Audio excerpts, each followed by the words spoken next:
Welcome to the Great Security Debate. This show has experts taking sides to help broaden understanding of a topic. Therefore, it's safe to say that the views expressed are not necessarily those of the people we work with or for. Heck, they may not even represent our own views, as we take a position for the sake of the debate. Our website is greatsecurity.debate.net, and you can contact us via email at feedback@greatsecurity.debate.net or on Twitter @SecurityDebate. Now, let's join the debate, already in progress. It reminds me of, there's another book I was reading that talked about, it might have been the Third Door, where it talked about GE and the idea of SMART goals, but Toyota and the idea of stretch goals. Yeah. SMART goals are very easy to say, like, hey, in the next 3 months, 6 months, this is what we want to accomplish. But stretch goals are things that you talk about 4 or 5 years down the road, and you have to build goals to get there. Some of them you will fail at, but management has to recognize those failures are part of getting to the long goal. Right. But if you only have SMART goals and you fail a SMART goal, it's as if you didn't achieve. Absolutely. Yeah. The whole idea, well, it also plays into the idea of what have you done for me this quarter, or what have you done for me this year versus what are we doing over the long haul? Unless you're conscious about building those SMART goals that have, that are multi-phasic and account for the long stretch, SMART within stretch, you just do tactical. And I've watched that happen too far, especially when you're compensated on those SMART goals. I've been in organizations where the compensation was completely out. I think probably 90% of my bonus compensation was tied to SMART goal achievement. So you better damn well believe we're going to finish those at all costs. And you write them so that they're achievable, not so that they help the long term. But like, that's one of the biggest points from the infinite game. Like when you have finite goals, right? When you give you the leader a finite goal, meaning if you hit this number in your first 12 months, this number in your 2 year, and this number in your 3rd year, his goals then aren't thinking about where the company is going to be in 6 years.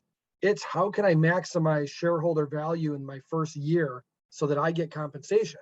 And if you look at the increase in compensation of CEOs over the last 20 years, you're going from a 10, 30x to 100x to some of them 1000x compared to the people that work at the company.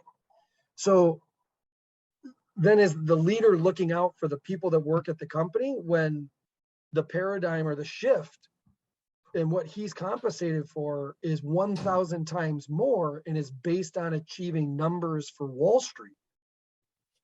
Because, I mean, if the purpose of business was to supply goods for the consumer that are high quality, then all those vision statements would be about the consumer, would be about the people that work there, but they're not. More of these CEOs get up and talk about how they're going to deliver shareholder value. That has, sure. Right. So in the context of when you hear a leader talk, see how he positions first the start and the end. Because if the start is delivering shareholder value and then how that is going to relate to producing a good product, then you already have set in your mind that the most important thing to you is shareholder value, and that's what you're going to do first. But if you go back and they use Walmart as a great example in it, listen, just the 2 different leaders that came in, the one that really drove Walmart kind of even publicly down, and then the one that came in, here they're delivery, the delivery of their speech when they're announced into the company as CEO, and one literally begins with shareholder value and the other one talks about the core beliefs of Sam Walton, right? And the idea of being able to provide consumers with, the lowest price product, on any given day at any time of the day. So in talking CVO, right, versus CFO, so long-term vision versus short-term quarterly vision.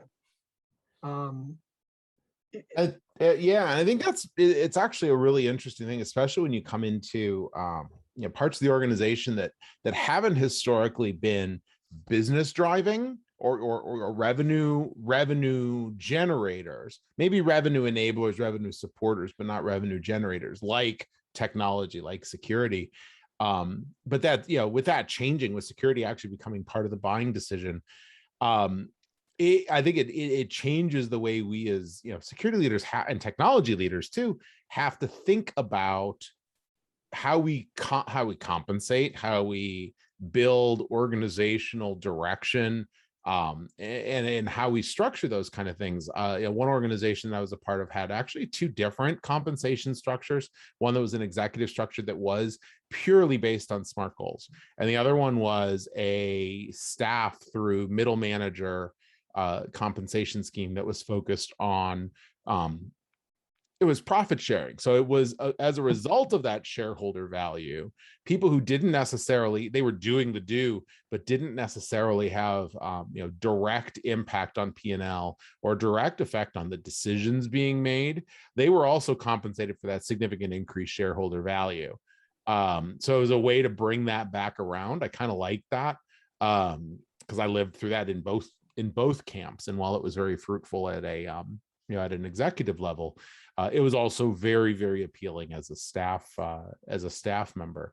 But I think those are the kind of things we have to think about as we develop both attraction programs and retention programs for security. And this is security, technology, compliance, all of these, these fields that are jettisoned into the news, but are now having trouble getting and retaining people.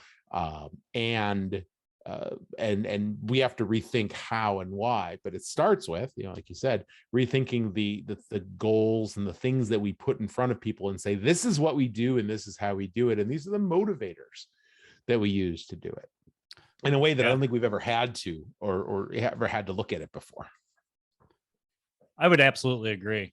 Thinking about the motivators, and I was having the conversation recently with somebody, the age-old debate on compensation versus creating kind of sustainability for the workforce, right? That if you look at some of the generational changes, that you have younger generations now that are more focused on purpose, that there has to be something more there, whether it be career trajectory, the greater good that a company or an organization is doing for society. That the days of pure monetary compensation being the driver to hold on to employees is really, it gets back into that infinite game. It's a finite move, right? It's a short-term play that, sure, you may retain some people, but over the long haul, it's not going to play out. And I actually think, if you put that in the context of what's going on with COVID here, if you look at a lot of companies that are about to pay out bonuses in kind of the February timeframe, I think you're going to see a mass musical chairs happen. Oh gosh, yes.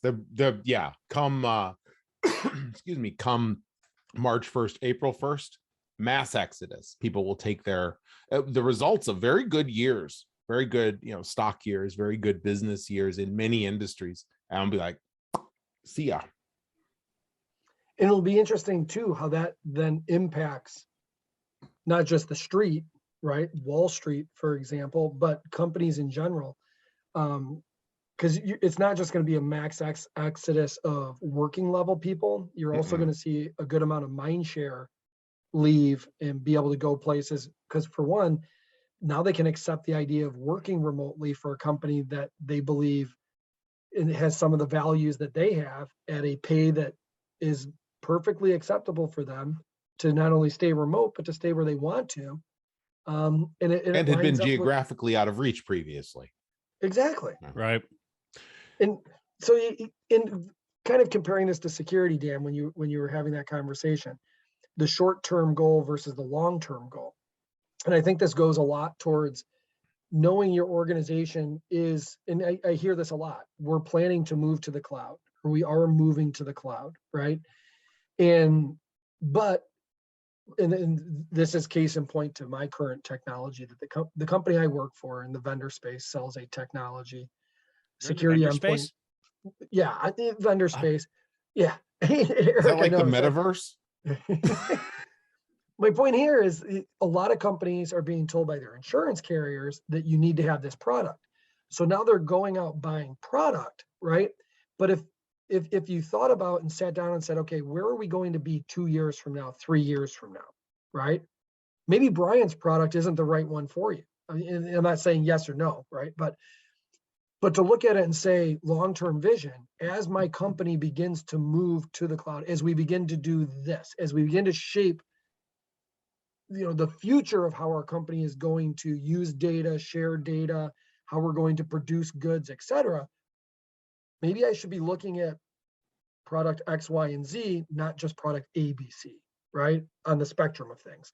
And I think a lot of times people look at it and say, the organization is saying the why, right? Well, why do we need this today? Well, then why don't we wait till tomorrow, right? Because that's a cost burden that we don't need today. And that affects bottom line. Tying a couple of those themes together, it's interesting. So I was having a conversation. It was a CIO CISO roundtable recently that went through digitization, a couple different topics. But one of the ones I got to was there were some statistics. Let me try that again. There were some statistics thrown out around ransomware, the number of attacks. And I think we would agree that the number of attacks, number of companies that make the news recently it's certainly climbing, right? And the question was, why? What are we doing wrong? And a lot of the conversations centered around technology issues and bugs and stuff like that. And taking a step back, I go that's the crux of the issue. That naturally we're talking about what's going wrong, and what do? We gravitate towards technology. In most cases, if you dissect what's going on with all these companies, it's not a technology issue. Mm-hmm. Sure, technology came to play, whether it did catch it, didn't catch it, but it's by and large, it's process driven, right? If you think about everybody's focused on phishing and everything, that sure, somebody's going to click the link at some point, but what are your other controls? Do you have local admins everywhere? That's a process issue. Somebody at some point, rather than going through the correct process, was lazy and decided, all right, I get it. You got to print, you got to do this. I'm just going to give you access, rather than trying to figure out what's the least amount of privileges. And that's where we need to focus. And tying it back to Brian, you're talking about the attrition and what's going to happen to processes and all of that. And I think a lot of organizations need to take a look internally as we come up to this. And I feel like this is kind of like the Y2K scare that, in March, everybody's going to leave. But I think it's a good time to take a hard look at practice versus process. And a practice it's tribal knowledge, right? And I look at it, and I've seen it in my own career and teams that we've built, that we're doing a lot of great things, but it's not sustainable because it's dependent on the people that are in those seats. Once those people are out of those seats, does that process still maintain? Is it documented? Is it formalized within the organization? I think a lot of organizations are unfortunately going to learn that the hard way. So, hey, Eric, did you just jump in the DeLorean and go back about 4 weeks and record an episode of this podcast called People, Process, and Product, episode 29? Because it sure sounds like you did. Yeah, I mean, this is a key topic of an episode we did two ago. Episode 29. So please do go back and take a listen to it. The idea of process being so important and technology being after the fact on those things. Brian, go on. But this is a great point, because I was sitting down with an automotive leader this week who's in the purchasing side and was talking about risk management. And he's an executive at a large OE. And he said to me, he goes, between Q3 and Q2, we've seen literally a 600% increase in attacks against even our own organization. And, we have X number of suppliers that have been impacted just in the last month, right? Which then affects their production. So Eric, you talk about process. And one of the things that purchasing in automotive has always done when they pick suppliers, and this isn't from an IT or a security standpoint, but from a finished goods standpoint, okay, from a door handle, right, from a sunroof, they go in and look at the process. Is the process robust enough to continue on? Is it documented so that if you do have attrition, when somebody else comes in, they're able to pick up the process and can carry on making parts to keep our production going, right? In the long run, security, Eric, to what you were just saying, is very similar, right? In the fact that it still takes people to operate it. The more people you take out of the organization from the security team, the less ability you have to produce, just like in automotive, the finished good, to do the results that the organization hopes for to stop things like you just said, a phishing attack, et cetera. even if you have a really good process without people to carry on the process. So I think it's a twofold, people and process, like we talked about before. But now I'm going to go a step further because, Eric, we got an event tonight that we're going to be attending called MCWT, the Michigan Council of Women in Technology's Gala. And this is all about making Michigan the #1 state in the country for women in technology. And we talked, how do you run analytics to figure out, are we meeting that goal or not? And then we we had a deep dive about this conversation internally as an organization. And we went a little bit farther with it to say, most people think that this is women in IT, right? Women in tech, but we need to make sure that the tech is, not just, conclusive to IT, but security as well, all tech, right? And one of the things we wanted to do was add 2 security courses, programs for high school and college students. And then there was a big conversation with the mission group from the colleges about, just like we were talking about a second ago, Dan, people moving from companies, this mass exodus that could occur, right? Maybe would occur. And then people able to take jobs remotely, but still being here in the state, right? So now we could have people that are literally living here in the state of Michigan, but working for companies that are out of the state. So it affects the state of Michigan companies unless we're able to get people that are out of state. So in the conversation we had, and with a CISO that I was out to lunch with yesterday, what can we do to do more? Not just to keep people in state, but to get people more interested in security. And Eric, I think, Dan, you may be too. I think you guys are both mentees for WMSA. Yeah. So it's mentoring people, but a lot of these are college students we're mentoring. They already have an end goal that they want to go into security. How do we get to people earlier in the game? And part of what MCWT was doing was K-8, but most of that was focused on different coding, et cetera. But I find a lot of security people would say coding, when they started with coding, was one of the best kind of tools they had in their belt when they got into security. So I don't think just saying, well, if there was a security course you could start getting middle school kids or high school kids into, maybe coding is the right way to start. But we started to open up that conversation because security is becoming such a big part of the organization's IT, data transformation. Where business is going, security is part of it, right? It's not just a sidecar over here. Well, of late, I'm thinking the GAO just came out with a report yesterday. My friend Gary Price of InfoDocket sent me this. It's called Education Should Take Additional Steps to Help Protect K-12 Schools from Cyber Attacks. And, it's kind of outlandish, but why not use the K-8 students, the K-12 students themselves, early with real world practical items to help work in the districts? K-12 districts are notoriously bad about taking these topics. They try, they do what they can, but it's not a priority. There's competition for funds, but you've got these students, captive students, in a good way captive. They're part of the district. They want to learn this stuff. They think they want to learn this stuff. We should put them at these problems from early on. But in the same breath, we also should make sure that they are required to change their passwords or use multi-factor authentication, which is an interesting conversation that happens in every K-12 district about the level of support that's necessary to enforce very basic security.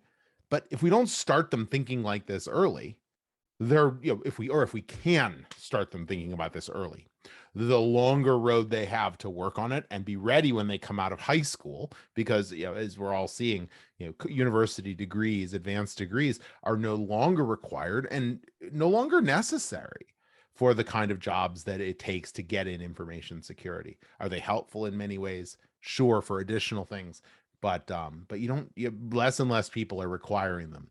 However, they're still requiring 10 years of experience for an entry-level job, but that's a different problem.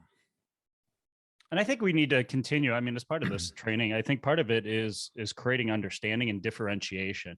That, having the conversation with, I think in a lot of people's minds, certainly certain generations, and I'll leave it at that IT is IT, and all IT people fix computers. That's what you do, right? So, sure. I think in a lot of respects, IT is still looked from the lens of, it's just a support function that, kind of grow into it at some point. But creating that understanding early that there is a vast number of paths that you can go down to. And I mean, in all honesty, and security is just one facet of everything. But I think you're right on that with some of this training, also kind of understanding that the shift in companies now, that there isn't a company out there that isn't some sort of digital company, and IT is sitting at the heart of that. That we've been really good in the boardroom now and making this shift that IT organizations, security organizations are no longer kind of sub-function cost centers, that they have to be at the heart up front, designing the path forward. Well, so a lot of opportunity. Yeah, especially when, the work to go is an era of IPOs and unprecedented levels. These are now requirements, or material reporting requirements, that you have to be able to understand and quantify your risk. You have to be able to put them into your IPO pre-work. You have to report on them in your 8K and 10K filings. You have to, these are all things that make it critical and important for ongoing, dare I use the word, culture within the organization. But it's harder than just going, cool, we're going to set a culture of this. You have to believe it from the top. And another good friend of mine growing up, and a mentor to me, that I've known since I was a kid, he used to make a comment to me about there's things to keep in mind. One is short-term pain that yields long-term gain is important. We need to take the hard steps early, and it will pay off in the long run. However, much of today's world is compensated, incentivized, driven by short-term gain, which then leads ultimately to long-term pain. The what have you done for me this quarter then makes it very difficult to truly sustain long-term things without an immense amount of overhead, without an immense amount of friction in order to get there. And I think that, as people in this field, I think this goes across, again, technology, compliance, security, the more we can start to drive toward short-term pains that lead us to long-term gains, the better we're going to be able to actually defend against these things which we're being asked to defend against. Are you saying security is a journey and there's no finish line? It is a lifestyle. Exactly. It's not a destination, it's a journey. Versus a finite game. Yeah, it's an infinite game. And I've linked that, by the way, I've linked Simon Sinek's book into the show notes. It's one that's really, we've mentioned it, I think, maybe in the past 2 episodes, but it's one that keeps coming up in our own just personal conversation. So, and was actually the catalyst for the beginning of this episode. So put it back in the show notes. Please do go take a look. It's really good. I figured if Eric was going to bring it up on back-to-back episodes that I needed to download it and begin listening right away. So I immediately did, and which also has kickstarted my running again, because I realized I haven't listened to a lot of books in the last 3 months because Brian hasn't been doing a lot of exercise in the last 3 months. So it was kind of twofold. One is Eric brought it up in 2 consecutive shows, and Eric and I have to get dressed up and put on a tux or a suit tonight. And said tux or suit fits a little bit tight. So, reading a book will make your tux fit better? Because it forces me then to run. I was like, oh, killing 2 birds with 1 stone. Yeah. But also going back, pivoting back to automotive, you're seeing the same problems from an IT tech standpoint, if you want to say just tech, software development, writing code. The number of ECUs, computers that are inside a vehicle, are very vast. I mean, you have multiple for the steering control, right? For just the steering column, for the transmission, for the sunroof, for the seat. You have all these different ECUs, and they were rather simple from a logic standpoint. Button A is pressed, this thing moves forward. This happens, right? The control units are rather simple. But over the last 5 to 10 years, these control units have gotten more and more complex. You need more and more software developers and code writers, because now you're asking something to communicate to something else, right? Now you're taking information, vision data from a camera, you're taking seat position data, weight data, you're classifying all this stuff, and now you're actually taking data from the braking systems that are testing the mu surface of the road. You're doing all these things that are building and making the software development side. When people talk about AI, the idea of using artificial intelligence, because you're bringing all this data together to now create what you believe could be, statistical outputs, right? That this is probably going to occur, so do this, right? That's the artificial side of it. And this is growing, I mean, leaps and leaps and bounds. You look at NVIDIA, who's done a lot of this, right, from a software creation standpoint, but even tier one suppliers that are writing all this code, and they don't have the people to do it, right? And now you're using the cloud more, right? And now your security teams are developing more. Now you're thinking more about the number of people we would need in the state of Michigan is very vast, right? Like you would need for what we want to do and want to accomplish. And it's why there are locations for all the auto companies in different cities, out in California, out in Israel, in different parts of Europe, et cetera, down in Austin, right? Because as communities begin to flourish with tech, and you look back at Silicon Valley, right? When Stanford started offering land grants to attract these businesses to come out there, which would make the mind share reside in that area, thus creating Silicon Valley. It's why automotive today still, from a mechanical engineering, et cetera, standpoint, still resides here. But from a mind share standpoint, if you start incorporating those things into the schools, like you said, right? No matter what, you're going to get people that stay. And that trickle down effect is almost like Darwin's theory, right? Like of evolution, meaning you got this beak that eats only seeds, and there's only seeds on the island. In 1,000 years, the only birds that are left are the ones with beaks that break seeds. Over time, your population grows of people that have naturally stayed there and become this big security-minded area. Michigan could be that. Could be some of the best code writers. Could be some of the best security engineers. Like, I just think with the right push, with the right people, right? Like having leaders, Eric, Dan, your voices, Mark, you name it. Like you pick some of the leaders, and they're not only well-spoken, they're vocal, they're advocates, but you begin to do some of the mentoring, and you get some of the organizations, whether it's WMSA, MCWT, SIM, et cetera, all together to begin helping push some of these initiatives with the funding from the companies that need the people. And I think that would drive up, the mitten becoming the hand of IT. And of course, all of this is portable to other states too. There's push and pull that's happening. And I actually wonder if it's going to force the idea of state-based motivators to disappear. I know we're in a time of very heavy federal versus state mindsets and a whole lot of topics that we're not going to go into. But do we now start to think about staffing at a national level? Do we now start to think about workforce growth and retention on a national level? Because people are going to move. I may live here in Michigan right now, but I may move to in my bug out van to somewhere in the north of Montana. But I may still work for a Michigan organization, or I might work for a California organization. It's no longer, I think focusing on a state level, while interesting and while valuable to date, I wonder about how well that will work going forward. Only because, in the same breath we say that Michigan companies want to have, employees, wants to help the state of Michigan. Those same Michigan companies are also going to turn from Atlantic to Pacific and out into Hawaii and Alaska to get people at whatever method that they can, because there are such challenges in getting them. So do we need to change how we think, how we as managers, as leaders, as enabling organizations, those that do mentoring, those that do coaching, those that do, do we need to start looking more at a national level? Or is the micro level, is the state level still the right place to be? It's a good thought. Yeah, I was going to say, Eric, please jump in there.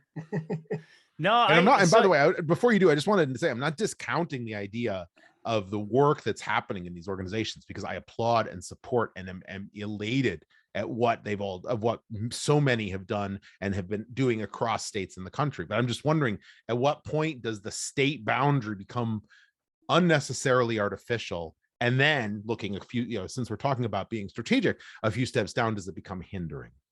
Right. But Eric, I was going to say, sorry, Eric, I ruined your chance. Yeah, I'm sorry. I was just going to say, if you're a school leader, principal, you're, you run the University of Michigan, for example, and you're just looking up numbers on your own, trying to determine, should we be pushing more of this style of a program or this style of a program? But now imagine that the leadership of the 10 largest companies in the state of Michigan, along with some of the, state political leadership, have a sit down with you and say, here's our worry. And we're going to continue to look outside of the state of Michigan. We'd like to continue to keep looking in the state of Michigan, but there's just not enough people with these skill sets or enough people that even want the skill set. Can you help us? Right. And then have that go down to the high school level. And I think one of the things that I've really enjoyed about MCWT is take like Mae Russell, for example, at Ford Motor Company. She leads the entire high school mission, right? And she's out there having those conversations. And then Darlene leads the college mission, right? And they're out there talking University of Michigan, Michigan State, and a few others. But there's a lot more colleges out there. Right. You could make Northern Michigan and Michigan Tech. The UP could end up becoming the cyber peninsula if you wanted it to. If organizations went up there and said, hey, if you could get us 100 people that want to work remote, we'd hire them and they can stay up in the UP. Is that going to be the slogan? Cyber up, cyber UP. Trademark it, Eric. Boom. Winning. Yeah. So what's interesting in all these, kind of taking a step back, and Brian, you kind of alluded to this when you were talking about MCWT a little bit earlier, and you were kind of units of measure. How are you measuring success? And I think that's what we've got to figure out as part of this. Having the conversations is good, but if we're not measuring it, do we know if we're actually moving the needle? What the time that we're putting in, are we going in the right direction? Just to say, all right, we need more students. Okay, what does that actually mean? What are we trying to gain? What are we shooting for? I find this, to take it to a different level, and not just education, but looking at comparative metrics across organizations as we look at trying to benchmark security programs, benchmark our organizations. What are the right units of measure? What are the metrics that we're using as a comparative?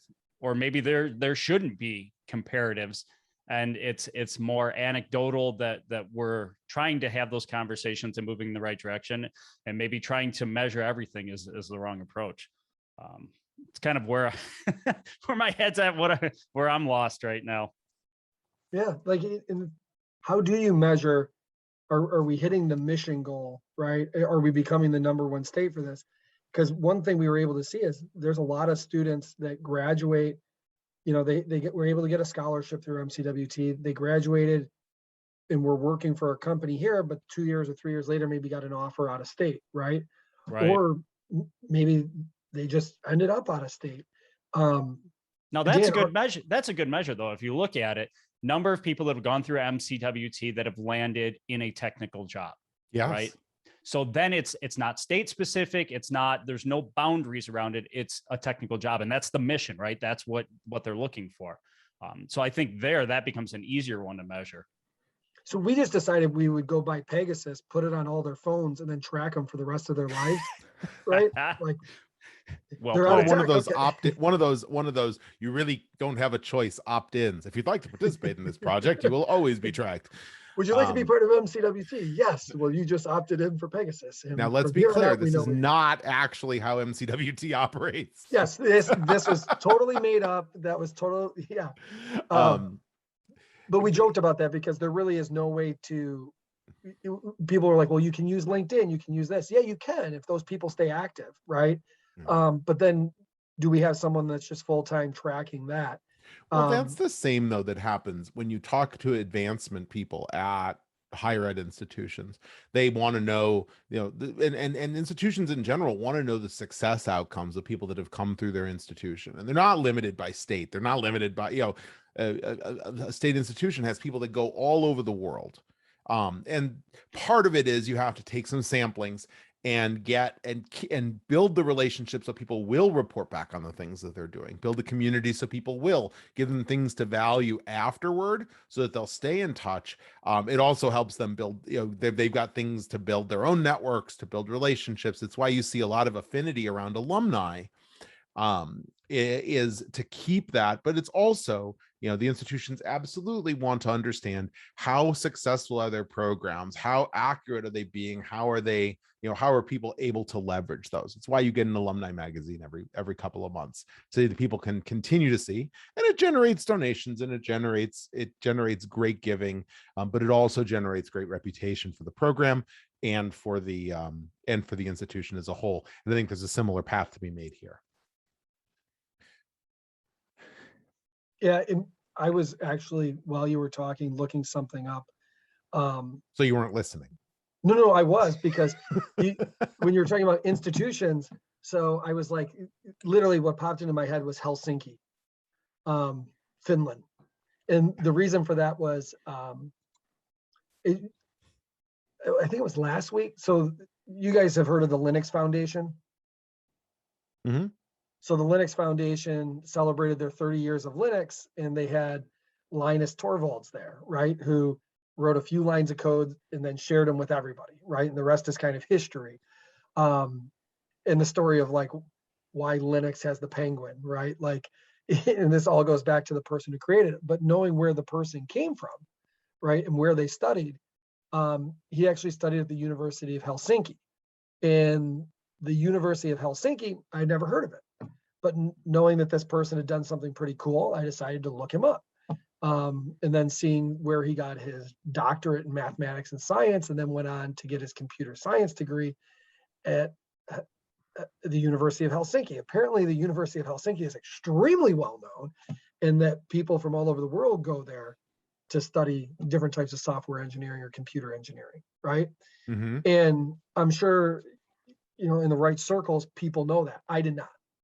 Right. So I was looking that up, but it popped into my head when you were talking about generational, other things, creating, programs at schools that end up like, if I said the word SANS to Eric or Dan, you know exactly what that is when it comes to security. Right. But if you were over in Europe eating at a French restaurant, somebody said SANS, they might think not SANS. I want it without ketchup. Exactly, right? Sans ketchup. So it's all in context, right? But you guys are in security, SANS, right? And if somebody said, well, should I go get an MBA in security? Or what if I went and got my master's through the SANS courses and went through the 2-3 years of that? I asked that question to a few different people, and they all said, to be honest, there's so many different universities out there that if you got a master's in it, I don't know that university. I don't know their program. But if you said you went and got a master's from SANS, I absolutely know that program, and I absolutely know what they're capable of. That would mean a lot more to me than you saying that you finished your graduate degree and then decided to go get an MBA at some other school that I've never heard of because it's over there. I'd have to go look it up, right? And I'm not going to take the time to do that. Yeah. So building some of that foundation of there's, you guys could probably throw out a few different universities that are well known on security. I'm trying to think of the one that keeps coming to top of mind when you look it up. But there's some that are known, right? And I think that would be just from a tech standpoint, right? People hear Stanford, right? But if you started to hear more of that in the state of Michigan, whether it was Michigan Tech, right, which is well known for engineering, but most people think of and mechanical. Lots of snow. Yeah. But creating some foundational programs, right, that go on to create people that become well known, no matter if they stay in the state of Michigan or not. I mean, Linus doesn't even live in Helsinki. He's over here in America, right? But people that are within that circle know where he studied. And I think that creates a foundation, especially, and that's where I'm going back to the state of Michigan to say, how can we start to create some foundational programs, right, that really are there to benefit not just the people, but the state of Michigan, but the production. Go ahead, Eric. Sorry. No, you're spot on though. I think, looking at it, using Helsinki as an example there, that I don't see them as their focus is just churning out candidates for locations right around their circle, right? It's about the greater good. So we're back to the infinite game here. But I'm right there with you. I think from a Michigan standpoint, the awareness is there. Certainly, we've got a lot of outspoken leaders. I think that the structure, the framework, the underpinnings of creating something great are certainly there, and a lot of individuals trying to move it in that direction. And I think that the focus is that we become kind of the center for education, the center for learning that then touches the world, right? That you come here to learn security, learn all those aspects, but it's on a global basis. Yeah, I mean, look at just GMI, right? What is GMI, Brian? Sorry, General Motors Institute, Yeah. now known as Kettering University. I mean, people traveled, people from all over the country and also from the world came to go to school at GMI. And that wasn't just so they could get a job at General Motors. You left there with an engineering degree and with so much hands-on training, engineering wise, that you were an asset no matter where you went, from a mechanical engineering standpoint. The same could be true of programs, and it took General Motors setting up that as General Motors Institute, right? So all of this sort of comes around back to, I guess, a question that pops up that is in my head as we're talking about this is, what can managers, institutions, organizations do to improve the situation, and juxtapose that with the idea, and we sort of come back to the idea that outside education may be greater than on the job experience. And I'm leaving certifications out of this whole discussion. I'll leave it out of my part of the question. Feel free to add it in if you find it pertinent. But I'm going to throw this at Eric, and where I'm going to go with this is with the gentleman I was sitting down with yesterday. After like 40 minutes of conversation, he said, it took me almost 3 years to get my organization to get rid of the requirement that they had to have, and it wasn't number of years of experience, but they had to have, it wasn't engineering, it was something in science, right? They had to have, whether it was computer Bachelor of science, and CS. And he said, like, we're doing ourselves a disservice if we always have to have a 5-year requirement or a 3-year requirement, because then we're just going to take people that work at the company next door to us away from them. And then they're going to have to take one away from the one next to them, and so forth. That at some point you have to give somebody an entry-level chance. He goes, and that also means that entry-level chance can't be tied to you had to go get a degree of some sort. He goes, if somebody had 4 years of experience, and then I gave him, he's taking a chance on almost 6 or 7 people. And he's building a team, and his company keeps growing. And he said that the reason he did that to start out with was somebody took a chance on him 6 years ago, 7 years ago, when he didn't have a degree, but just had a bunch of experience. And then that person mentored along the way, and he just grew. He was kind of doing it as a pay it forward. So Eric, I say to the leadership that we have out here, right? Sometimes it's hard to say, well, I'm just going to take a chance on anyone, but to be able to say, I'm going to take a chance on this candidate. And if you have to cut and run, you cut and run, is my opinion. But if not, you're able to mold someone that's hungry, that really wants to learn. That sounds like long-term gain with some short-term pain, where you have to spend some time training, getting them up to speed, and they may not come in ready to hit the ground running, but you get a nice long-term result out of it. And we've kind of touched about this before, because I think we touched about it in the context of DEI and being inclusive of those from different walks of life. And there's still a lot of old barriers that have to be torn down if we're going to progress. I still see, kind of going back and look at the conversation, we're really focused on high school, college education, bringing people up, but we've still got a chasm sitting between education and getting into organizations. And I was having the conversation recently about this, that how many of our organizations how many of us are actually trying to hire somebody directly out of college? And as we went around the room, everybody, I'm looking for somebody with like 3, 4, 5 years. It's one of those roles, but we've got to start addressing that as well. We've got to find ways that we've got to create opportunities for these individuals to transition from the classrooms to the boardrooms. And I think there was actually a book by that name at some point, but we as leaders have to start creating that. We have to be intentional in creating those roles, and then put that in the context that for us too, for our organizations, that is the infinite game. Yeah. right? That, like you were saying, Brian, we're going to take a chance on these individuals, but if those chances pay off, we've got leaders that are growing into the future, and it's sustainable. And it means, and we all seem to have good conversations yesterday. I was having a good conversation yesterday with somebody else about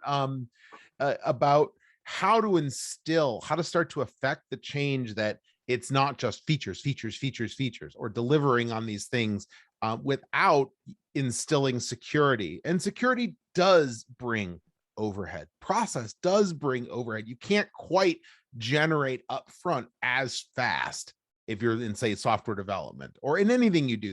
When there's process, it does take a little more time. But how do you start to bring those things in? And in the example you just mentioned, Eric, you actually have to change the culture of the organization to say, we're going to move a little slower because I'm taking 20% of my organization's time in bringing people in at a lower level. I mean, with a lower level of experience than we've all come to expect. The 5 years is entry level, which is just a bad definition. Truly entry level, and we would train them. We would take the time. It means I can't be going 180% on this other thing. I can only go 140% because I need to spend some time with these new people, and this needs to happen all through the organization. It means we're not going to be able to run completely hair on fire all the time, because otherwise we're going to be forced to only bring in people who already know what they're doing. It means we're not going to be exposed to additional ideas. You mentioned the DEI topic. Places that require things like formal degrees also mean you're excluding large populations of people from the candidate pool who don't have access to that kind of educational regime. Right. That bias is, whether we want to admit it or not, it exists strongly still in America. There is no way for people, not everybody has access to those kinds of things. They might have the brain for it. They might have the build their own home built skills, but we can't exclude them. And if we do, it's to our own peril. All right, debate time. You said something about, when you were talking about process, you were talking about process always makes it take a little longer. I'll challenge you on that one, though, because I think, and Brian can back me up on this, if you think about it in the context of manufacturing, the more you standardize, the more you formalize your process, you can actually get faster because you're cutting out of waste time. So I think often that's what we naturally gravitate towards, is we think, oh, we're building in process standardization. It's going to take longer. I don't want to do this. As we move away from chaos and sporadic processes, or what aren't processes, think about this. You mentioned kind of the development of code. I look at it a little bit differently, that if we can start to bring a process which includes automation, which includes, automated builds and things like that, it's actually faster in the long run. But we've got to get our mind around that change isn't always slower, that it can be better. But in order to get there, so agree with that as an endpoint. But in order to get there, it means I need to now either take people off that are just going code, and move them to designing and developing the automated processes and the mechanicals, which means increased costs, which means I don't have everybody going hair on fire. So now it's a perception. It means we are going to have to reduce productivity for a while. The long-term gain is absolutely that. And I want to be crystal clear. Absolutely believe that process integrated into method is the right long-term answer, because yes, you do get more efficient in the end. You do get more accurate, less waste, less read work. But the problem is if your culture doesn't have that in its mindset, and in manufacturing worlds, I think that's a lot more ingrained than, let's say, just pure tech. Let's build some things. Let's iterate on it. We'll break some things and we'll put out a product that's really beta, but we'll call it real. And then we'll just deal with the tickets as they come in. Right. That kind of iteration, that culture means plow forward, take the stuff as it comes in, and you don't necessarily, and anything you layer on top of that is adding friction. And yes, if you do, in the long run, it almost looks like a heartbeat pattern. You'll see a hindrance, and then you will see an improvement. And that's why I think we've got to be so crystal clear on what we're trying to achieve, right? On being able to articulate that. I mean, I think a lot of that, as we look at processes sitting at the heart of why a lot of projects fail, right? That we look at, all right, well, this is inefficient what we're doing here, so let's slap some technology on it. Well, you slap technology on a non-existent process and you get chaos, right? So you have to focus on that first. But part of the leader, one last comment, and then it's all yours, Brian. But we, as leaders, we have to, you're right, we have to be able to allocate it. But at the same time, this is what we need to build into the culture of the organizations that we are part of, that value statement at the end, and that it is a long game, and that it is that we will see material long-term value. Now, this is, of course, a challenge when the organization is built on quarter, where you can't achieve those necessarily, and it's just, there's some conflicts in that, and it takes the right kind of communication, the right kind of business impact discussion about how, we can, and just security as an enabler, can sell more sales. What are the other parts of it that allow you to be able to bring that into a conversation in those cultures and start to change the culture a little bit, so that you are now seeing those over the long term, and the infinite value that I think that we all understand will be there when done. Brian. I was going to agree and disagree with both of you. So Dan, I know where you were going at the same time. Yeah, like because in context. So I get where you were going, Dan, when you say if you bring somebody in, right, brand new, doesn't have all this experience, short-term pain, long-term gain. In an organization that's just blaze forward, everyone's just pedal down forward. Right, and which most are. There could be some short-term pains there where you got to level them up or teach your process to them.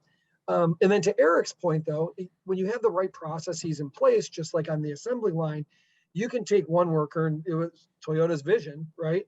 That you can bring one person from one operation on the line and put him on any other operation on the line so that he could learn all the operations, make the person smarter, right? Mm-hmm. Make the person intelligent for your processes.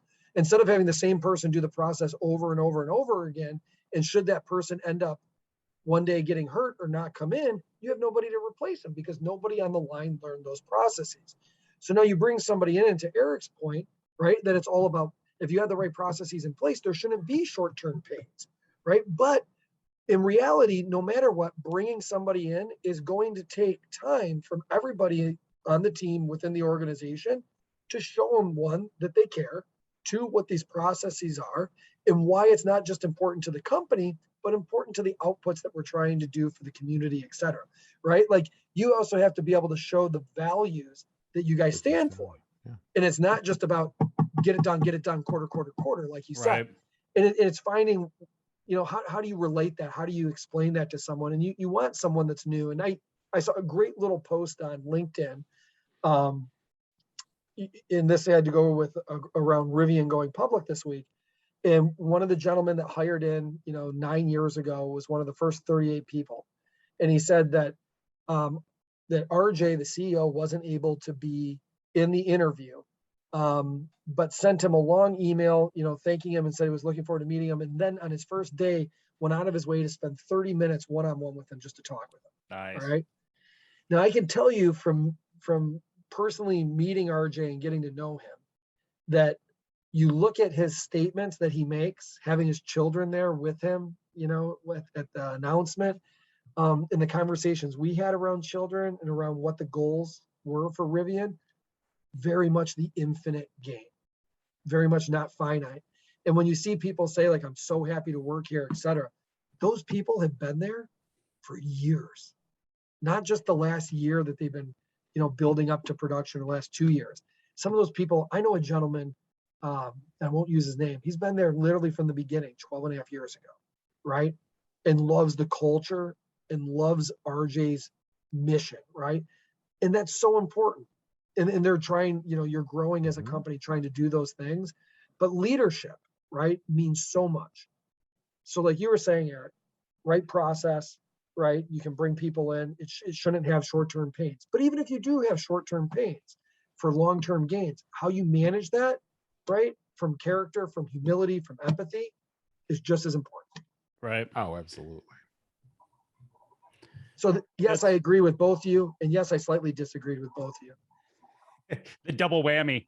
Yeah, it's interesting because the one thing that's kind of rolling around in my head, that have we done ourselves a disservice, right? As we look at going from education to building the next generation of workforce. And I know a lot of us have had conversations around kind of the lean workforce, and you harken that back to lean manufacturing and all of that. Do we do ourselves a disservice that we lean out organizations so much that we no longer have the elastic capacity to be able to pour into those new individuals? I think that you just said much more concisely exactly what I was getting at earlier. We've bled any kind of flex out, so that training and raising new people in the organization was cut long ago in favor of plow forward. And we see this in supply chain too. And I think we've talked about this on previous episodes, although I can't exactly recall which one, about the fact, watch what happened with the physical supply chains. We made everything so efficient that when COVID started in supply, the one very far upstream thing happened in the supply chains. Entire industries fell because everything was so razor thin. There was no flex. There was no redundancy. It was efficient. And it comes back to things that we talk about in our industry for so long, around not just confidentiality, but also integrity and availability of systems. The reason that business continuity management is often inside an information security organization is because we do need to think about the availability of those systems, and that's also availability of people. We're hitting a time to bring this back around to where we started around people. We're hitting a time as part of the Great Recession, the Great Reset, whichever one you want to call it, where organizations are, and it's a little bit like what you were talking about, where is it people or process? Is it baked in enough so that it's not dependent upon Brent being there to do this job, but rather that the process can live on without a single individual. But the availability is not just about technology, it's about the people available to support those processes, to support that technology in some kind of redundant manner. We're going to see a lot of people pick up and leave. People going to start their own thing. People going to take extended vacations to recover from some of the challenges, both mentally and physically, over the past 2 years, both incurred in life and in work. And the question will be, do we have redundant processes? Do we have highly available processes and highly available people to be able to continue to support that? Because I'd venture to say that in April, a lot of people are going to walk out, as we talked about earlier, and a lot of processes are just going to go and come to a screeching halt. And no one will know quite how to fix it. And now we're talking about, we've saved a lot of money on efficiency up to now, but now the impact. This is the long-term pain that comes as a result of that short-term gain. And I think it is efficient. I think it is worth noting, though, there has to be a harmony between people and processes, right? Oh, sure. I mean, if we just look at the incident response process, if we tried to standardize, document, and try to catch every nuance, I mean, just look at the MITRE framework. There's no way. There's no way you could write a run book for everything that's going on and standardize it and completely remove the people. You still have to have the people to execute. And then next week, a slightly different approach comes out in terms of an attack method. Right. And your playbooks are worth nothing. So now you have to come back also to people who can think, not just do. And this, I think, is a little different than the this is where the manufacturing parallel comes down, is you can process not just that, but you also need people who part of their everyday is to think beyond the method that they're doing. Yes, they may understand how to run every process, but in this world, in the technology world, it's not always repeatable and stampable. That's exactly it. Yeah. Because I mean, in certain processes, you're creating an efficient process by controlling variability. We, in many cases, do not have that luxury because the variables in most cases are outside of our controls. I mean, let's just be honest. That is, can't tell the hacker at the door to go away because his steel doesn't have the right iron content. Right. I mean, and in many cases, they are more creative than we are. Because that's all they're doing. They're just coming up with different ways to attack us, and we have to acknowledge that. that there is going to be a certain level of variability that we're just going to have to be comfortable with. Comfortability with? Gain comfortability with. Be comfortable with. All of Eric's the above. Eric's been tongue-tied a few times today. I've stayed away from longer words today, just in case. This is our new later recording time. Clearly, we're all better at 9 a.m. than we are at noon. And unfortunately, guys, we've come to the end of another episode of the Great Security Debate. Brian, Eric, thank you again. Another fun topic and one that I like how these just evolve into. There's always a debate. And there's always a great discussion. And thanks to all of our listeners. We really appreciate you being here. If you're interested in subscribing, you go to our website, www.greatsecurity.debate, and you can go to /subscribe and see all the links to the various podcast applications, or just go to your own podcast application and your favorite one and search there for Great Security Debate. We also have a YouTube channel that we've come up recently, and the link will be in the show notes, and it will also be on our website where you can go and see the video version of watching Eric get tongue-tied and watching me react to it. But we also want your feedback. You can email us feedback@greatsecurity.debate.net or find us on Twitter @SecurityDebate. Thanks again, and we'll see you on the next Great Security Debate.